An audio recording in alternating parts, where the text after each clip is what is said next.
In the aftermath of the Horus Heresy, a time of chaos and bloodshed that nearly tore the Imperium of man and humanity as a whole apart, it was none other than Guilliman, the brilliant strategist and Primarch of the Ultramarines, who rose, appointed as Lord Commander of the Imperium and Imperial Regent by the consent of the surviving loyalist Primarchs. Guilliman orchestrated the efforts to repel chaos and restore order. His leadership and vision for humanity were integral in directing the counterattacks that would push back the Traitor Legions and eventually drive them all the way into the Eye of Terror. Guilliman's influence extended far beyond the battlefield, as he oversaw the political and military reorganizations of the Imperium, ensuring that the horrors of the Horus Heresy could never repeat themselves. A key part of this was his reorganization via the Second Founding, which divided the massive Space Marine legions into smaller, more manageable 1,000-man strong Space Marine chapters. This restructuring was designed to prevent any one commander to wield the power of the Space Marine legions, limiting any traitor's forces to a more manageable 1,000 strong number, and preventing anyone from attempting or succeeding in a betrayal of the scale of Horus Heresy. The Codex Astartes, Guilliman's magnum opus, would go on to codify the structures, tactics, and operational strategies of the newly founded chapters. This system would define the Adeptus Astartes for millennia to come, in part due to it stripping away the individuality and specialization of many of the legions, thereby bringing some sense of structure and unity, along with uniformity to humanity. But the Codex Astartes was not the only strategic shift Guilliman enacted. The Imperial Army was also split into the Astra Militarum and the Navis Imperialis, and intentionally creating an inter-service rivalry, ensuring that both forces could not become too dominant and would not be as effective as the human forces of Horus's traitorous legions were. Guilliman granted autonomy to the 500 worlds of Ultramar, which would be reduced to a single subsector in order to better control the regions and keep them free of corruption. The Ultramarines, being the largest and most intact of the loyalist legions, bore the brunt of this massive effort, as Guilliman would often be at the forefront, rallying his warriors and leading them in the defense of the Imperium, all the while replenishing their ranks with his own gene seed and keeping the faith of the Astartes and the people of the Imperium alive through his mere presence. By the proper execution of his tireless efforts, the Ultramarines would become the cornerstone of the Imperium's recovery, representing the resilience and the loyalty that would hold the Imperium together, even in its coming darkest days. With the end of the Horus Heresy and the death of Horus, the Imperium launched what would become known as the Great Scouring in 014 M31, which was a campaign of vengeance designed to not only drive the traitorous legions back, but to erase any semblance of their history, and in doing so, steal back the honors they had gained throughout the Great Crusade.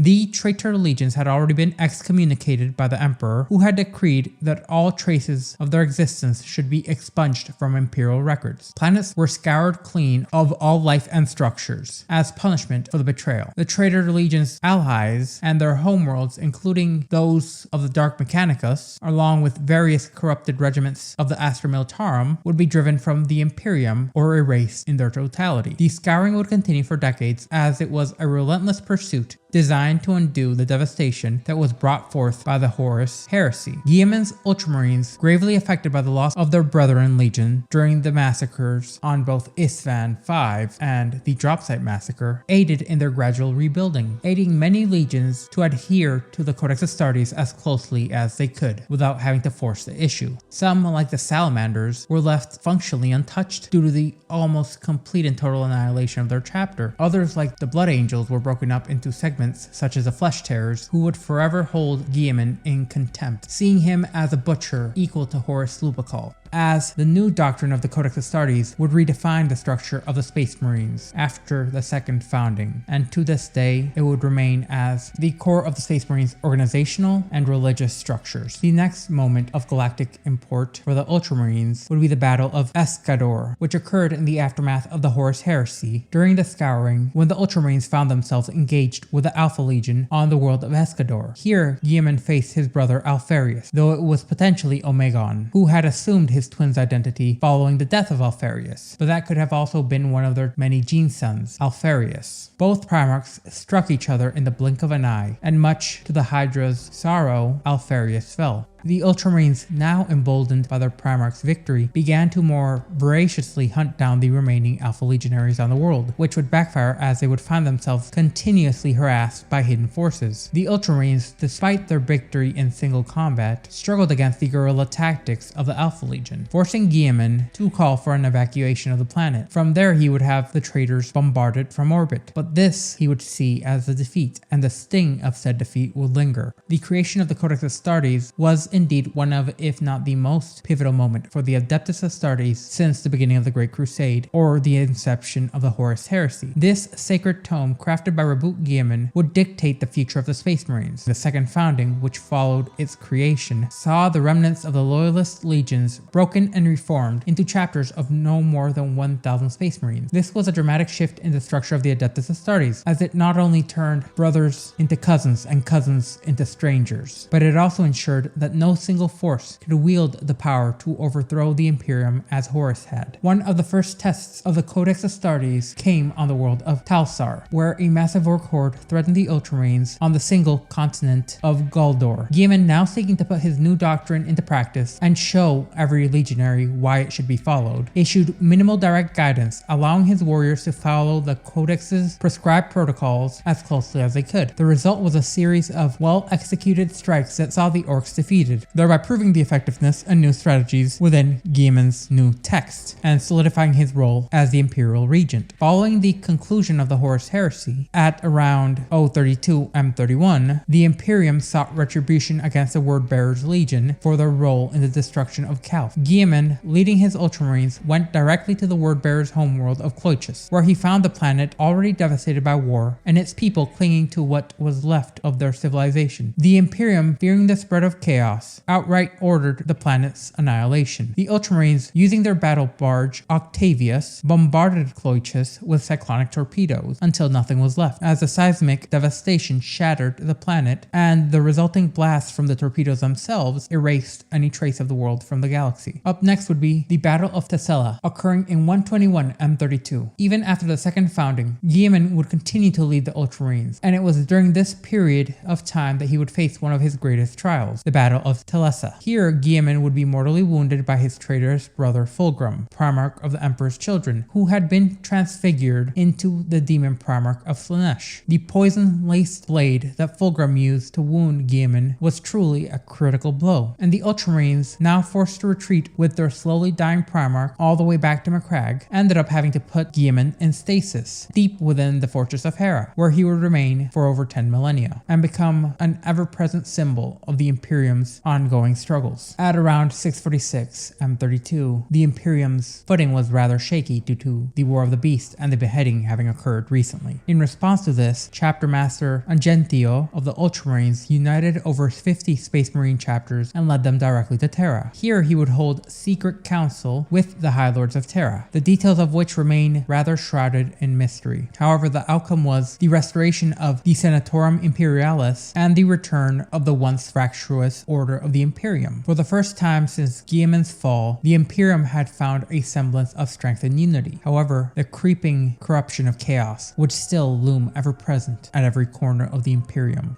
Now, it is important to note that it was not all smooth sailing, as the restructuring of the Imperium was not without controversy. The very act of splitting the legions and giving humanity more centralized power via the High Lords caused a notable rift amongst the remaining Loyalist Primarchs, in particular Rogeldorn, Vulcan, and Russ, vehemently opposed the fragmentation of their respective legions. They saw these moves as unnecessary and potentially dangerous, believing that the strength of a single legion united was the key to the Imperium's survival. This was in stark contrast to Reboot Guilliman, the architect of the second founding, who was firmly supported by Jagatai Khan and Corvus Corax, who recognized the need for smaller, more manageable structures in order to prevent the internal threat that was posed by individuals such as Horus. This division of opinions did in fact escalate into tensions between Primarchs, and at one point the disputes threatened to break out into a civil war once again. The tension would eventually reach a boiling point when the Imperial Fist strike cruiser, the Terrible Angel, was fired upon by the newly formed vessels of the Navis Imperialis, the Imperium's fledgling naval fleet. This act of aggression, aimed at enforcing the newly established reforms pushed by the Ultramarines Primarch, incensed Rogeldorn and put him on the brink. He would then recognize that further conflict would unravel the stability of the Imperium, what little there was, led Dorn to relent to his brother's edicts, as he agreed to the proposal and consented to the splitting of his own legion. With the second founding officially underway, the Ultramarines found themselves significantly reduced in size. However, their influence was in fact multiplied. The once mighty legion was now scattered across every corner of the Imperium, as its new chapters would be established on distant worlds. Macragge, the homeworld of the Ultramarines, had at one point been prepared to support a force far greater than what would remain after the second founding. The fortress on Hera, the Ultramarines' fortress monastery, had been designed to accommodate tens of thousands of Astartes. Yet, due to their dwindling numbers, many of the Legion's fortresses' vast arsenals and weapons workshops were dismantled, and the resources redistributed to the newly formed chapters. The Ultramarines' gene seed, the very foundation of the Astartes creation, was similarly divided amongst the successor chapters, ensuring that the legacy of the Ultramarines would live on throughout the galaxy, to the point that the large majority of Space Marine chapters existent today, both Loyalist and Traitor, can trace their heritage back to the Ultramarines. The consequences of this would be far-reaching, as the genetic legacy of the Ultramarines did in fact become preeminent across the Adeptus Astartes, and the successor chapters created during the second founding would go on to shape the future of the Imperium far more than any of their kin due to their sheer numbers. These chapters would often be referred to as primogenitors, and they would become the foundational structure of the Astartes,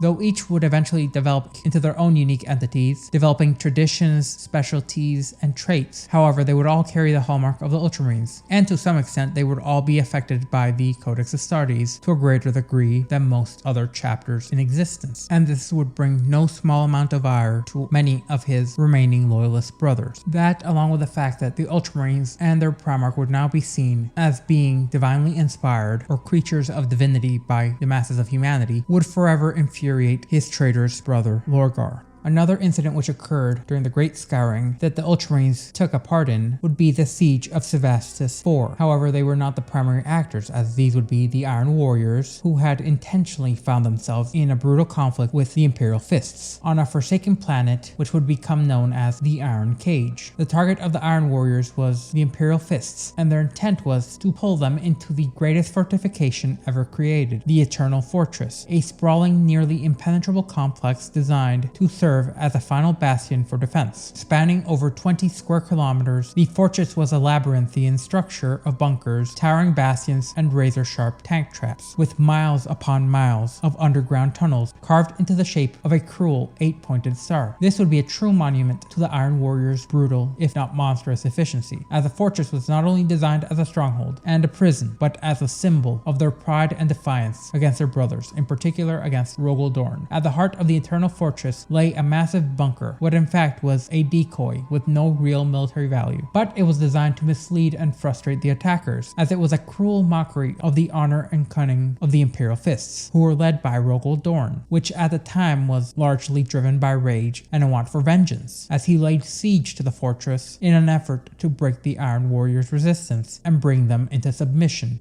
Despite the strategic necessity of eliminating the Iron Warriors, Reboot Guilliman, Primarch of the Ultramarines, strongly advised Rogel Dorn against the assault. Guilliman, ever the tactician, foresaw the heavy tolls of such a prolonged siege, and cautioned Dorn of the futility of the campaign. However, Dorn at this was largely driven by the embittered feeling that he had with the proposed divisions of his legion, which he was strongly opposed to. Here he was eager to vent his frustrations with the last act of his legion at Perturabo, the traitorous Primarch of the Iron Warriors. This was a personal vendetta, fueled by years of rivalry and resentment. The siege that would follow would prove to be a disaster. For 3 weeks, the Imperial Fists fought tirelessly, constantly under fire, without the ability to rest, sleep, or eat in any semblance of peace. Their ammunition dwindled, and their morale was shattered. Casualties mounted as Dorn's warriors committed themselves to their cause. They would hold on against the Iron Warriors with a grim determination befitting of the Sons of Dorn. Yet despite their heroic efforts, they were unable to break the Iron Warriors' defenses. After 3 solar weeks, the situation reached a breaking point. Guilliman would come, accompanied by relief forces from the Ultramarines, and he arrived just in time to save the remnants of the Imperial Fists. Here, the Ultramarines found the yellow-clad warriors in a dire state, exhausted, out of ammunition, and surrounded by the bodies of the dead. Dorn's legion had held the line, but the cost was was too great to ignore. Perturabo, unable to withstand the might of 2 combined Space Marine legions, now had no choice but to abandon the fortress. However, in his final act of defiance, he ensured that the Imperial Fists could not recover their dead. In a cruel blow, the Iron Warriors prevented the Imperial Fists from retrieving the bodies of over 400 fallen warriors, along with the invaluable gene seed that those warriors carried within them. This would be a loss that would come to haunt Dorn for years to come. However, there are those who point to Dorn's obsession with this act and his disregard for normal tactics, as him intentionally leading many of his sons who would be more resistant to the Second Founding to their deaths.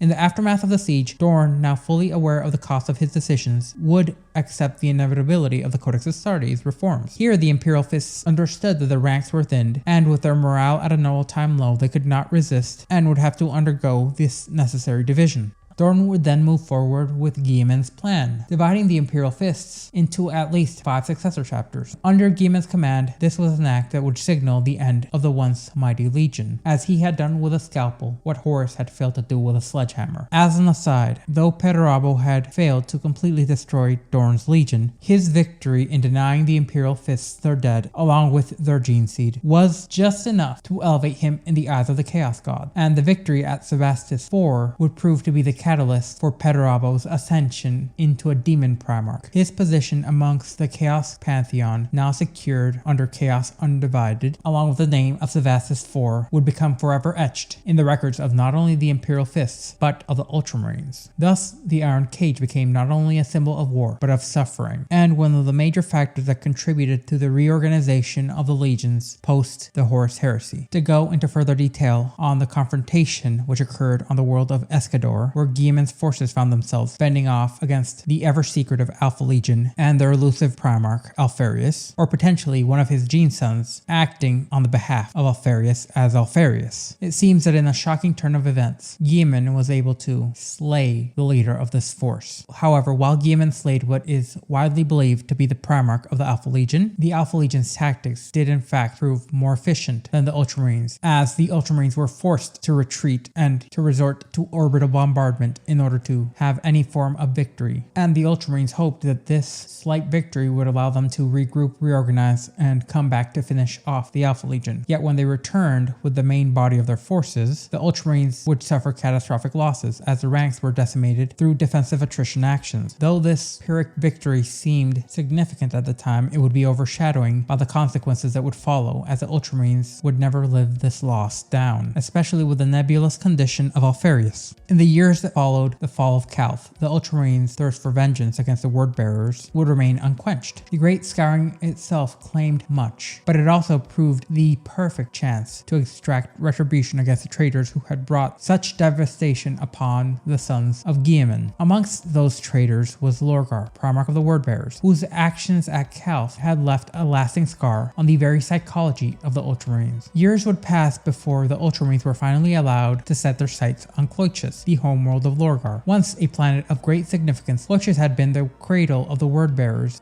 However, when the Ultramarines arrived, they found Cloiches in a state far removed from its former glory. In the wake of Lorgar's betrayal and his departure to serve the Chaos Gods, the world had been plunged into a true chaotic brouhaha. A once fragmented yet structured society had crumbled further into anarchy, with no hope of redemption. The inhabitants of Cloiches, left to their own devices in the absence of their former leader, descended into a state of moral, spiritual, psychic, psychological, and biological degradation. Upon arriving, the Ultramarines were forced to confront the fact that the world, or anything on it, was far beyond saving, thereby following the agents of the Inquisition's actions, who were tasked with assessing the situation and deemed Cloiches irredeemable. The planet was now hopelessly corrupt and marked for annihilation. With no remorse, the Ultramarines carried out a final judgment, unleashing the full destructive power of their weaponry, which would lead the planet's geological structure to be completely destroyed, due to the usage of cyclonic torpedoes. As a cyclonic torpedo struck, the detonations triggered massive seismic shifts, tearing the very foundation of Cloiches apart. The planet, once the homeworld of the Word-Bearers, was now reduced to space dust and rubble, which the Ultramarines would then continue to fire upon until it was reduced to nothing, mere atoms. The Inquisition, fearing the knowledge of the planet's destruction, would then go on to keep the location as a closely guarded secret. The Ultramarines, having extracted their long-awaited vengeance for the fall of Calth, believed that they should feel some amount of glory. However, their victory rang hollow. In the end, the wordbearers had retreated into the warp, indifferent to the loss of their former home. However, there are those who believe that the Ultramarines originally intended to take Cloiches and restructure it to mirror their own, as a way of thumbing at Lorgar and his sons. Now the Ultramarines, with their quest of retribution seemingly at an end, felt bitter, as it was ultimately a fruitless gesture. The Traitor Legions has long since cast aside any attachment to their former worlds. It was especially evident in the case of Lorgar, as even the destruction of his birthplace seemed to carry little to no weight. No retribution fleets, never any mention of it in future conflicts, or anything of a similar manner. And for the Ultramarines, the destruction of Cloiches was just another in a long line of grim, unsatisfying triumphs in their unrelenting war against the arch-enemy. As it is an incident of such great importance, the Battle of Thesla will now be covered in much greater detail. In the year 121 M31,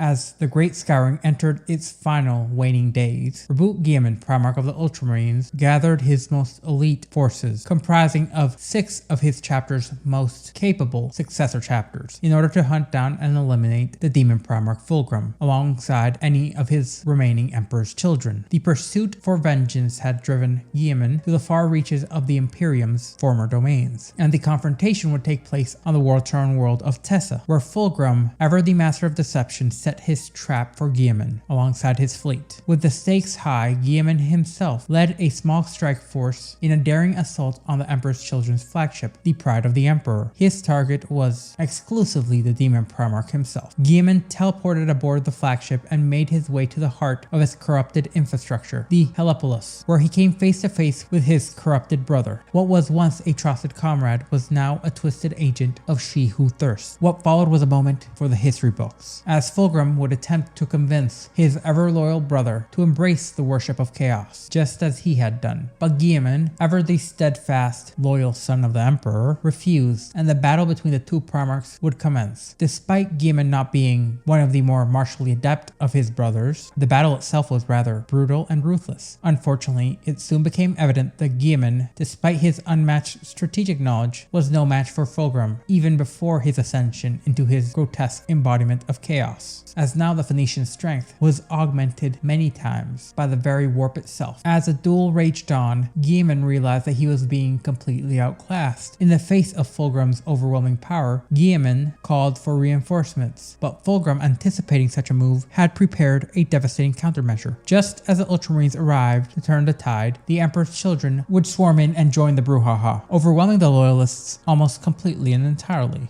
In the chaos of this battle, Guilliman was struck with a fatal blow by a poisoned blade. As it had slashed its throat, the venom had cut deep into the Primarch's very being. In what would be his final moments, Guilliman demanded to know how Fulgrim had been able to wound him so grievously, and the answer was rather chilling. Fulgrim had seen the scar left on Guilliman's throat from Cor Ferron's anathema blade at Calth, a detail only visible due to his warp-infused eyesight. This wound, long thought to have been healed, was in fact the key to Guilliman's undoing. Due to the supernatural origins of the Primarchs and the anathema blade, the wound was not merely physical, and the injury would ever remain as a weak point, a chink in the very armor of the 13th Legion's Primarch. With Guilliman collapsing in unconsciousness and on the brink of death, the remaining Ultramarines and their successors managed to teleport him aboard their flagship, the Gauntlet of Power. Them, alongside with what few remaining survivors of the ill-fated strike force, retreated, the fleet barely escaping the carnage, leaving the battle and victory in the hands of the Emperor's children, who massacred what forces remained in retaliation. Guilliman's survival, though now in a death-like state due to being placed in suspended animation, was the beginning of a new chapter in the history of the Ultramarines and the Imperium as a whole. Once aboard the flagship, Guilliman's body was stabilized with one of the most advanced stasis fields imaginable. In essence, he was in a state similar to his father, alive but not alive, dying but ever living. As the wounds inflicted by Fulgrim's blade were beyond mortal healing, the Ultramarines would protect their Primarch in this death-like state forevermore, and the Imperium would believe that he had passed. They would be unaware that one of its greatest warriors had been preserved in this unnatural state. Upon their return to Macragge, the shrine of the Primarch would be constructed in secrecy within the Temple of Correction. This was a monument designed originally to honor the great Primarch and his sacrifice. This temple was located near the northmost polar fortress on Macragge, and it would stand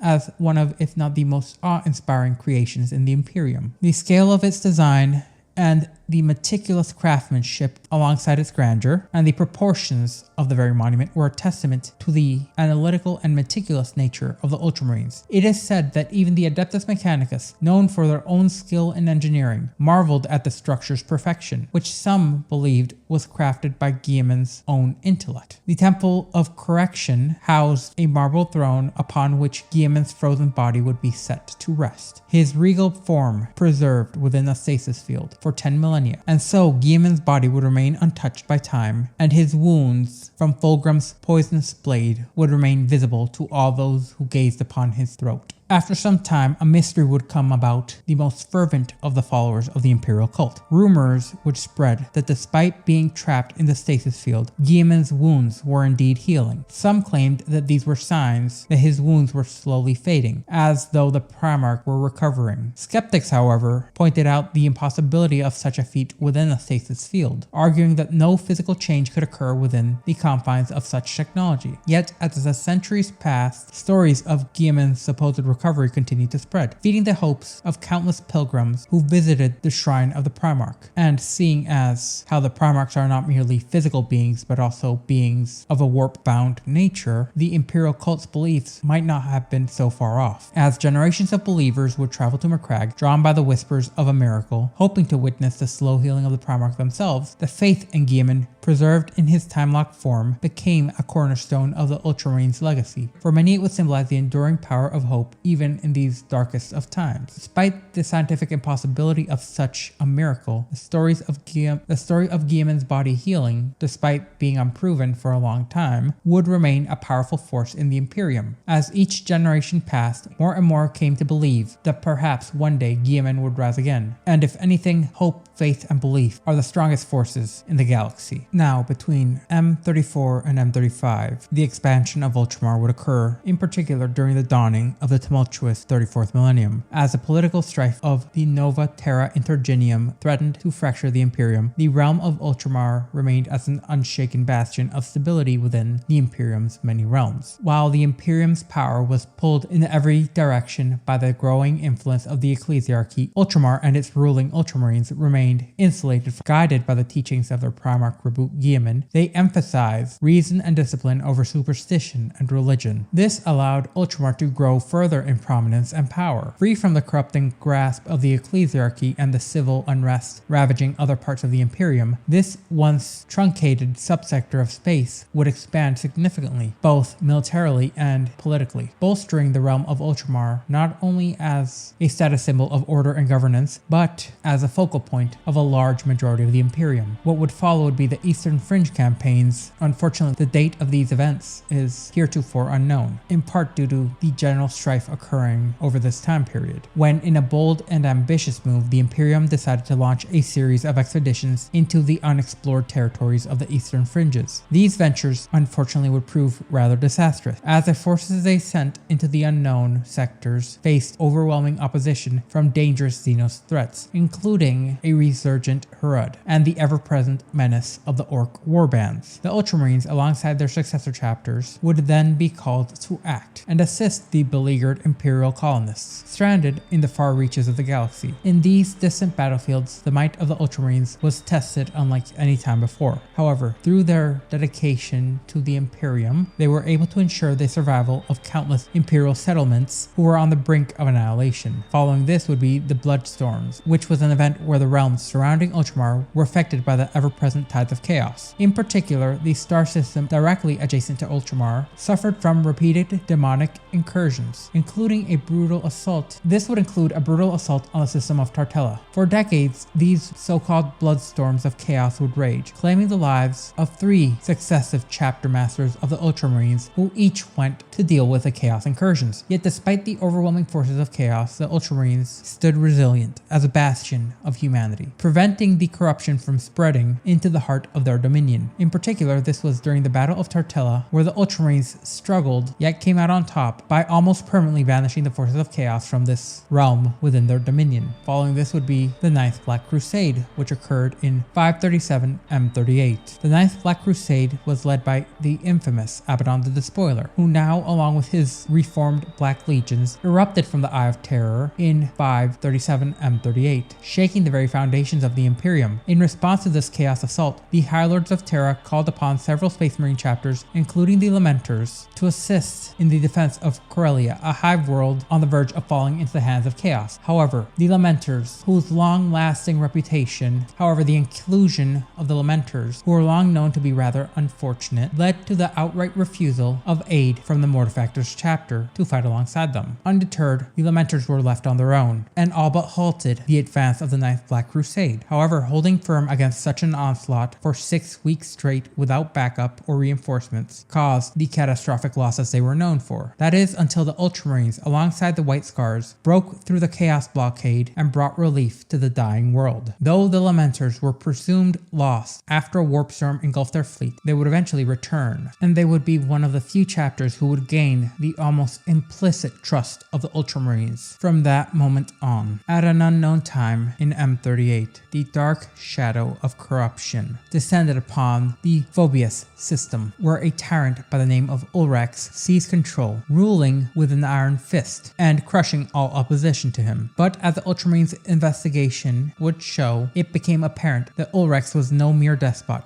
His rise to power had come through the malignant influence of chaos. In response to this, the Ultramarines launched the Justice Bringer Crusade, an imperial campaign to scour the 9 star systems in search of the source of this corruption. The final battle of the crusade took place atop the floating fortress of Zentar, where the Ultramarines, leading a coalition of over a dozen Space Marine chapters, brought an end to Ulrex's reign of terror and rooted out every last shard of chaos corruption within the system. Another incident of note that would occur in M38 would be the rise of the Tau Empire. The emergence of the Tau Empire itself upon the eastern fringes posed a significant challenge to the stability of the Imperium, as this new unpredictable force wielded advanced technology previously unseen by humanity outside of the Votan, and the Tau fought with a strategic and fluid style of combat that perplexed even some of the most seasoned Imperial commanders. In response, the Ultramarines were tasked with fortifying the eastern borders of the realm of Ultramar, and to prepare for an inevitable clash. Though the Tau would ultimately prove a formidable foe for the Ultramarines' commitment to the Codex Astartes allowed them to swiftly adapt to the Tau's unorthodox combat tactics, ensuring that the fledgling Xenos Empire would be held at bay from the heart of Ultramar evermore. The next incident of galactic note that would occur involving the Ultramarines would occur in 143 M41. While en route to the Gothic War, it seems the universe would witness a tragic turn of events, as the 15th Harkleon Ironclads, a unit of the Astra Militarum, would go on to betray their commander and the Commissariat detachment as a whole, going fully renegade and becoming Traitoris Militarum. An investigation would later uncover that General Jorn and his command had fallen under the malevolent influence of the Drukhari. These Xenos had ensnared Jorn's mind and corrupted his leadership. This was indeed a dark turn of fate which resulted in Jorn's forces raiding planet after planet and enslaving populations to serve their twisted masters. This would lead to a strike force led by the Howling Griffins chapter, supported by the Ultramarines and the Sons of Ors chapters. They launched a campaign known as the Jorn Retaliation. Upon intercepting the traitors on the feral world of Astrea, the Space Marine forces unleashed a devastating assault. In mere hours, 5,000 traitorous Militarum were slain, and the majority of their heavy equipment, still locked down from the initial shock, was retrieved. General Jorn would meet his end at the hands of Chaplain Armand Titus of the Howling Griffins. With the death of their leaders, the traitors' morale collapsed. Without their Xenos allies, the remaining forces would be hunted down, and the traitorous Militarum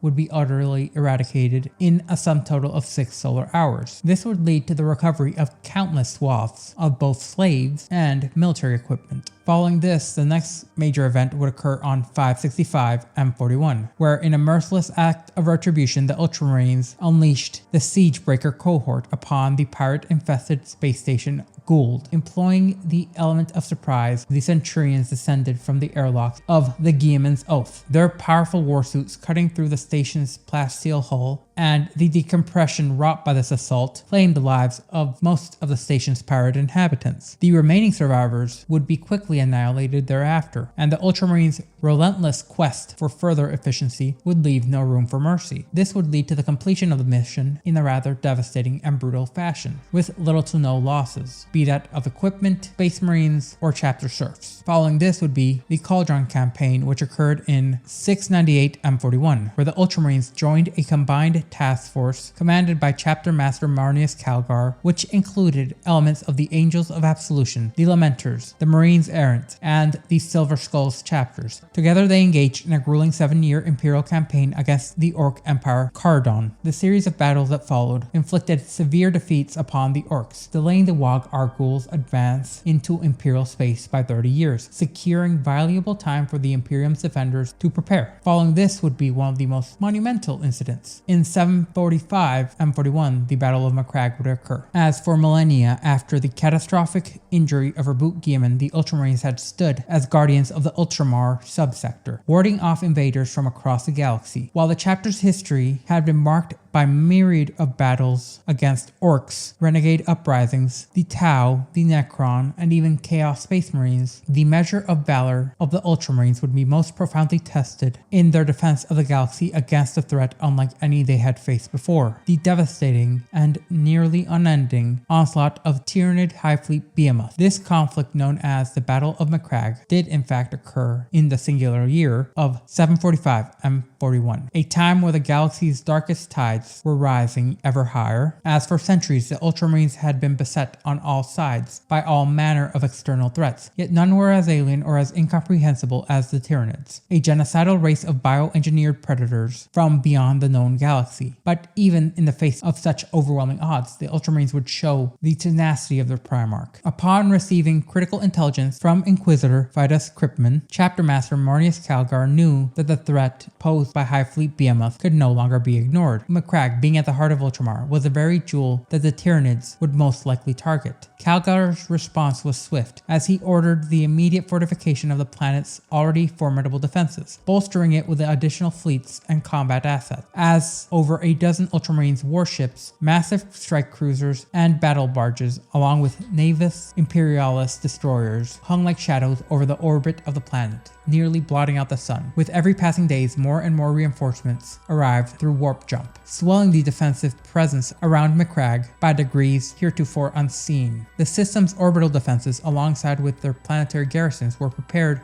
for the oncoming war, but nothing could truly have prepared them for the horrors that they were about to face. It was only a matter of a solar week before the Tyranids made their move. The Tyranid High Fleet's bioships, monstrous living vessels that defied the very limits of imagination, launched their assault, cutting through the Ultramarines' strike cruisers with the greatest of ease. The horrific creatures then poured onto the surface of Macragge, swarming over the planet in a relentless tide of alien horrors. As the planet's defenders struggled to contain the chaos, Marnius Calgar took the strategic decision to consolidate his forces into 3 primary forces, acknowledging the overwhelming nature of the threat. The Ultramarines' 1st Company veterans, with support from the Ultramar Auxilia, would reinforce Macragg's polar fortress in an attempt to hold the line. Meanwhile, Calgar's strike force, the largest of these 3 separate armies, performed a series of rearguard operations aimed at slowing the Tyranids' relentless advance and eliminating the hive mind's synapse creatures, which are in both form and function the Tyranids' central control relays. At first, Calgar's forces performed admirably, successfully stalling the Tyranid horde and buying precious time for the planetary fortress to mount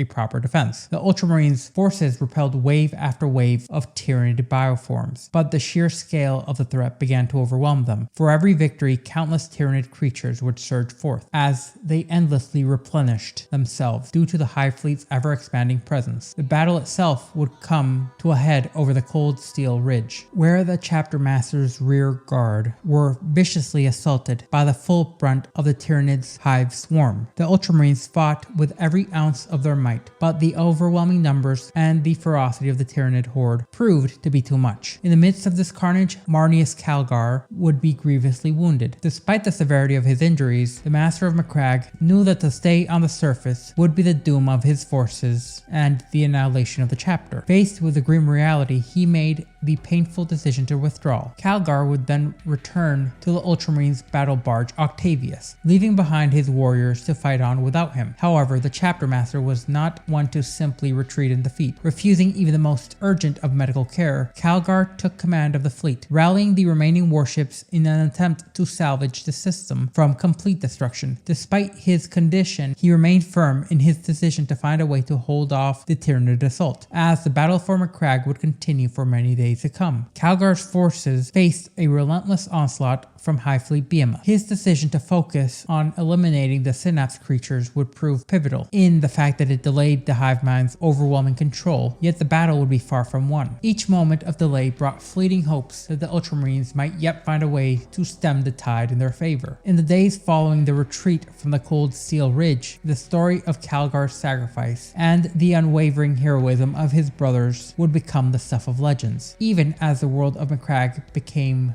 bled under the Tyranids' onslaught, the spirit of the Ultramarines would remain unbroken, a beacon of hope for the Imperium in the darkest of times. Though the Tyranids sought to devour all, the defenders of Ultramar stood firm, ready to face what may come, in order to protect the Imperium and humanity as a whole from annihilation. Just hours after Marneus Calgar had made the decision to retreat to orbit, the Tyranid Hive Fleet finally arrived in full force. Their fleet was vast and seemingly endless, as it entered the Macragge system without warning, and it brought the full weight of the hive mind's relentless war machine to bear. In a final confrontation, Calgar's resolve would be tested like never before. With no immediate reinforcements on the horizon, Calgar quickly took command of the Ultramarines fleet and launched a series of aggressive strikes against isolated Tyranid vessels. The Hive Fleet's ships began to spread out, deploying their troops in force in order to secure the planet's surface, but the Ultramarines were ready. The battle would quickly escalate into a deadly game of cat and mouse, with Calgar's fleet using hit-and-run tactics to strike at vulnerable Tyranid vessels. The combined firepower of Macragge's orbital defenses, especially the planet's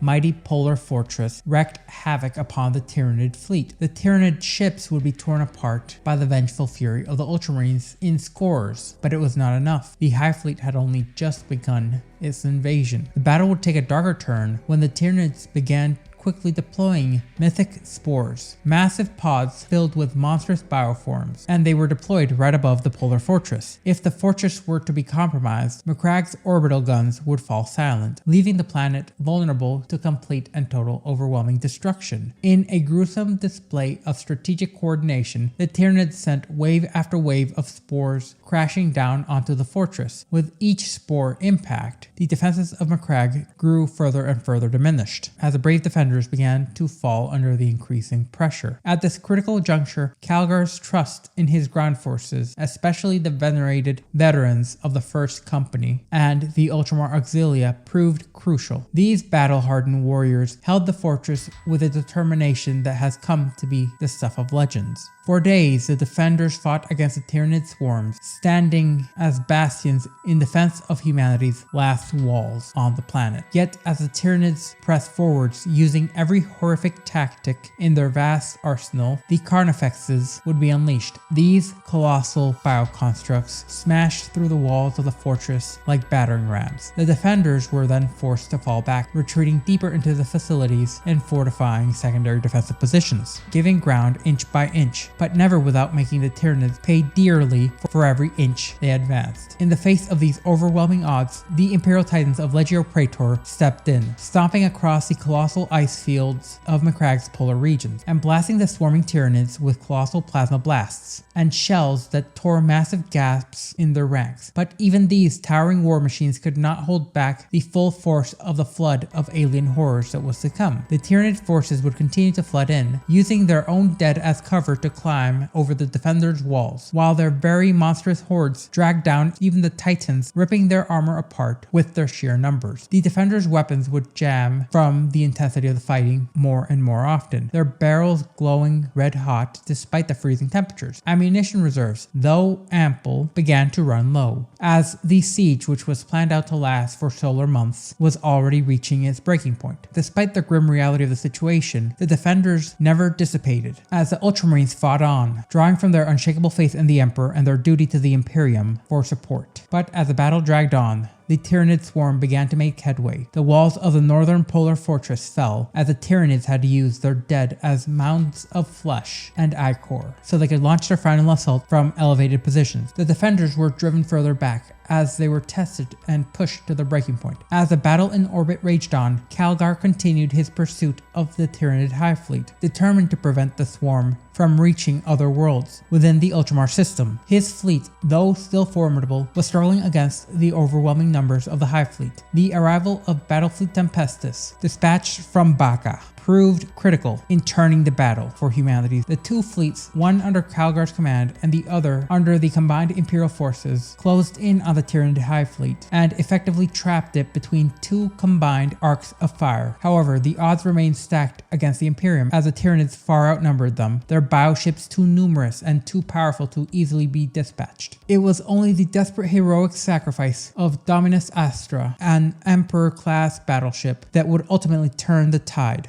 Understanding that defeat was imminent, the ship's crew made the ultimate choice, a solution, a final one, that would tear directly at the heart of the Hive Fleet. Activating their warp drive in a desperate attempt to halt the advance of the Tyranids, they detonated, and the resulting explosion tore a massive hole in space-time, creating a warp vortex that consumed the Dominus Astra and the entirety of the Hive Fleet above Macragge. In a matter of moments, the once mighty swarm was obliterated, pulled into the endless voids of the warp, never to return. The Tyranids were no more, and the Macragge system was in essence saved, at least in space. The sacrifice of the Dominus Astra would go down in history as one of the most selfless and costly acts of Imperial defiance, a shining example of the lengths of which humanity would go to protect its future from the horrors that lurk beyond the stars. Yet even in victory, the cost had been immeasurable. The defenders of Macragge, both human and Astartes, had paid the highest price for their survival of their world. As the Battle of Macragge raged on, the surviving remnants of the Ultramarines fleet, now led by Marneus Calgar, had emerged victorious against the overwhelming Hive Fleet in orbital combat. With the Hive Fleet decimated in a sacrificial strike, the remaining Imperial forces turned their attention to the defense of the Polar Fortress, the key to Macragge's last line of defense. Calgar, however, was deeply concerned that communications with the Ultramarines' First Company entrenched in the northern citadel had been severed. Even more troubling was that he had heard no word from the southern garrison, leaving the fate of Macragge's defenders in doubt. Recognizing the growing peril, Calgar ordered the entirety of the 3rd and 7th Companies to advance to the surface in their fastest strike cruisers, leaving the flagship behind in its totality. With the Ultramarines' 3rd and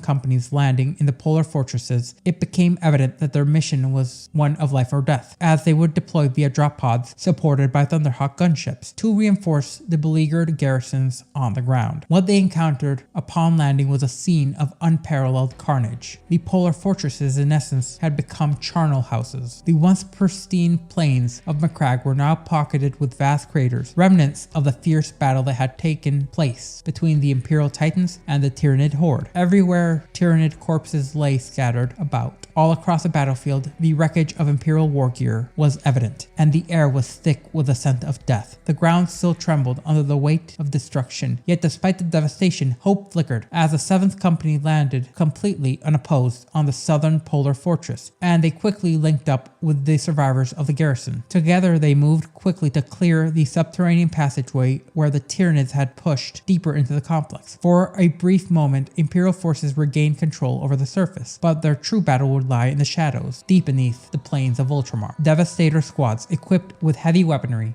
would keep the alien swarms at bay, while Thunderhawk gunships cleared the enemy forces from above. Meanwhile, Captain Michael Fabian of the 3rd Company had his own perilous tasks to attend to. Despite the heavy losses suffered by the 1st Company, which had been completely wiped out in the early hours of the conflict, Fabian had prudently awaited the arrival of his company's dreadnoughts before pushing forward into the northern fortress's depths. The goal was to find any remaining survivors, no matter the cost. Beneath the North Polar Fortress, fortress, the Tyranid infestation had truly taken root. The corridors themselves were slick with mucus, and the ceilings dripping with the grotesque residue of the alien invaders. The air was thick with a musky, foul odor that seemed to press down on the warriors as they pushed deeper and deeper still into the heart of the fortress. There was no mistaking it. The place had been altered almost permanently by the Xenos presence, and every step forward was met with the haunting echoes of alien screams reverberating through the tunnels. The deeper the Ultramarines delved, the greater the threat. Lictors, the Tyranid predators renowned for camouflage and ambush strikes, accosted them at every turn, attacking with vicious abandon. The Lictors' chameleonic-like ability allowed them to blend into their environment perfectly, laying hidden amongst the fallen warriors of the Ultramarines and the Tyranids alike, waiting for the perfect moment to strike, their claws flashing through the darkness, rending armor and tearing through flesh alike. The forward squads, with their discipline unbroken, used flamers to clear the path, forcing the Tyranid menace into the open